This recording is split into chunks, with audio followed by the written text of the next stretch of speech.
ഈ ചേച്ചി ഒരു കോലം വരയ്ക്കുകയാണ്. പുള്ളി തമിഴ് കോലം. തമിഴ്നാട്ടിലും കേരളത്തിലും കോലമെന്നും കർണാടകത്തിൽ രംഗോലയെന്നും രംഗോലി എന്നും ആന്ധ്രാപ്രദേശ് ഭാഗങ്ങളിൽ മുഗ്ഗു എന്നൊക്കെ പേരുള്ള ഈ കോലമാണ്. ഒരു പരമ്പരാഗത അലങ്കാര കലയുടെ രൂപമാണ് ഈ ചേച്ചി ചെയ്തുകൊണ്ടിരിക്കുന്നത്. ഒരു പഴമയുടെ കീഴ്വഴക്കമനുസരിച്ച് അരിപ്പൊടി, വെളുത്ത കല്ലുപൊടി, ചുവക്കുപൊടി എന്നിവ ഉപയോഗിച്ചാണ് ഇത് വരയ്ക്കാറുള്ളത്. എല്ലാ ദക്ഷിണേന്ത്യൻ സംസ്ഥാനങ്ങളിലും ഇത് വ്യാപകമായി കാണുന്നുണ്ട്. ഒരു ജ്യോമിതീയ രേഖാചിത്രമാണ് കോലം. സ്ത്രീ കുടുംബങ്ങൾ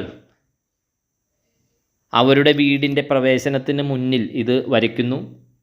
ഉത്സവ ദിവസങ്ങളിലും പ്രത്യേക പരിപാടിയിലും നിറങ്ങൾ കൂട്ടിയും ഇത് വരയ്ക്കാറുണ്ട്. ഈ ചേച്ചിയുടെ കൈവിരുത് നോക്കിയാൽ നമുക്ക് മനസ്സിലാവും. കോലങ്ങൾ വീടിന് ഐശ്വര്യം കൊണ്ടുവരുന്നു എന്ന് വിശ്വസിക്കുന്നു. പ്രഭാതങ്ങളിൽ എല്ലാ ദിവസവും കോലം വീടുകളിൽ വരയ്ക്കുന്നു.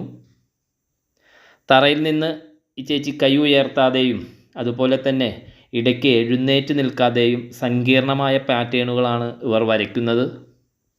ഇതിലെ ഓരോ വൃത്തവും ചതുരവും ഓരോ സംസ്കാരത്തെയും മനുഷ്യനെയും എല്ലാം സൂചിപ്പിക്കുന്ന തരത്തിലായിരിക്കും ഇതൊക്കെ. ഇതിനെല്ലാം തന്നെ ഓരോ അർത്ഥങ്ങളുണ്ട്. ആ ചേച്ചി വരയൊക്കെ കഴിഞ്ഞ് അവർ ഇവിടെ നിന്ന് എണീറ്റ് പോയി.